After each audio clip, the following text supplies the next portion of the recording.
Et bonjour à tous, une nouvelle vidéo, donc toujours sur le Touareg. Cette fois-ci il est bleu, j'ai souvent des noirs, c'est le premier bleu que j'ai. Alors celui-ci c'est un Touareg de 2006, un V10, moteur BLE avec toute la partie anti-pollution que j'ai déjà montré dans d'anciennes vidéos. Alors il est arrivé avec une suspension à plat, impossible de le lever, comme souvent sur le Touareg.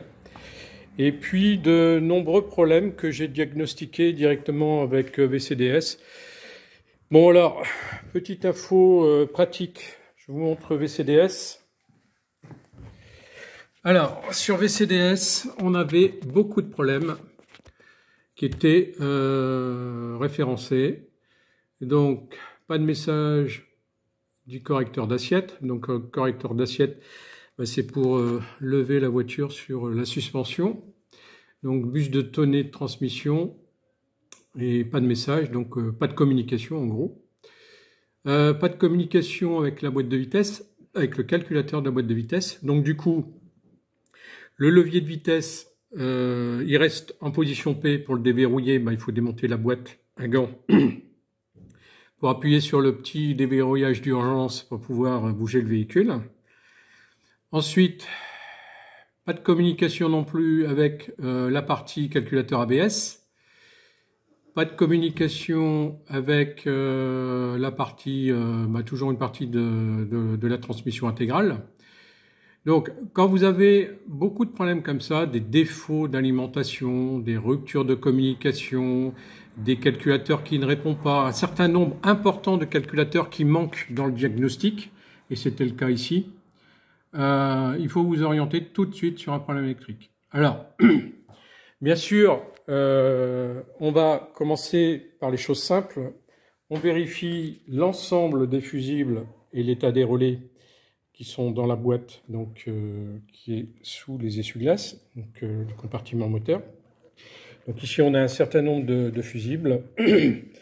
On a des gros fusibles de 40 ampères. On a un certain nombre de relais. Donc les relais, c'est pas la peine de les ouvrir tous. Hein. Vous les déclipsez. Vous regardez s'ils ne sont pas déformés par la chaleur, s'ils n'ont pas chauffé, etc. Vous pouvez vérifier vos connecteurs, etc. Ensuite, dans le Touareg, vous avez à droite et à gauche, ici, les fusibles, la boîte à fusibles. Donc la boîte, elle se déclipse avec le petit couvercle.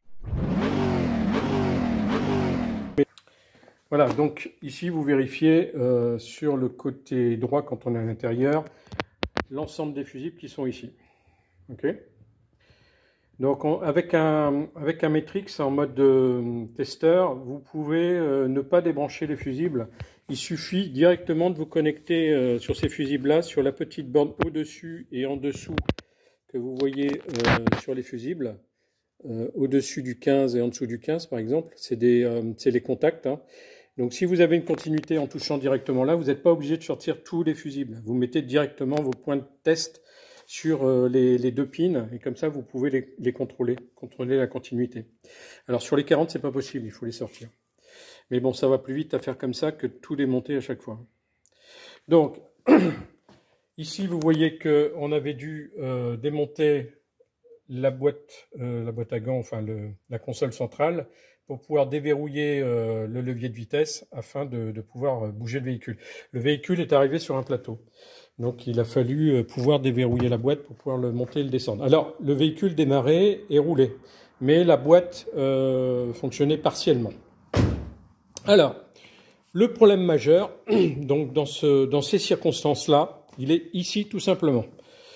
La première chose à faire, et notamment, comme souvent, quand vous avez un toit ouvrant, vous voyez ici c'est le cas, vous avez les passages de roues derrière les pare-boues ici, vous remontez ici à peu près de chaque côté et vous libérez le passage des caoutchoucs de vidange de la baie de pare-brise, parce qu'en fait ce qui se passe c'est que la baie de pare-brise qui est ici, elle va accumuler de l'eau et l'eau va finir par rentrer à l'intérieur du véhicule.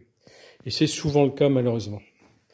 Donc le problème, voilà, comme toujours. Donc après avoir vérifié ici aussi les fusibles, j'ai redémonté tout le faisceau, comme vous l'avez déjà vu dans précédentes vidéos. Et le problème, tout simplement, il était ici. Voilà, je vais mettre ma lampe pour que vous puissiez voir correctement. Donc le problème, il était ici. Hein. Il était sur le fil marron qui était oxydé et cassé au bord de son épissure. Et aussi sur la paire noire, ici, pareil, oxydé. Donc moi, j'ai toujours l'habitude de refaire l'ensemble des soudures. Hein. Ici, on a un ensemble de masses qui sont juste pressées. Donc tout ça, je vais les ressouder au propre. Tout réisoler correctement. Revérifier si on n'a pas d'autres dans le lot. Tout ce qui est épissure dans ce coin-là, il faut le vérifier. Et une fois qu'on a fait ça, en fait, on récupère immédiatement la commande de la pédale et on entend le relais qui libère le levier de vitesse. Donc ça veut dire que déjà, on a résolu le problème. Et quand on met le contact et qu'on peut boucher le levier de vitesse, vous avez résolu l'ensemble des communications avec la boîte de vitesse, le calculateur moteur. Et là, curieusement, d'un seul coup, vous avez la suspension qui se met à fonctionner. Vous avez au tableau de bord le repère de la suspension qui s'active. Et puis, on a un véhicule qui monte normalement. Alors, là, dans ce cas précis, le client avait déjà consulté des forums, etc. Il avait pris la précaution de changer son compresseur. Alors, c'est pas une mauvaise chose, hein, parce que le compresseur, c'est quelque chose qui s'use et au moins, il a un compresseur neuf. Mais maintenant, on a un véhicule qui monte correctement. Donc, voilà. Donc, avant de vous précipiter à changer plein de choses, pensez à votre faisceau électrique. Ici, c'est pas très compliqué. Hein. On enlève le petit cache métallique qui est au-dessus là. On le déclipse. Une fois qu'on a déclipsé ça, on a deux vis ici.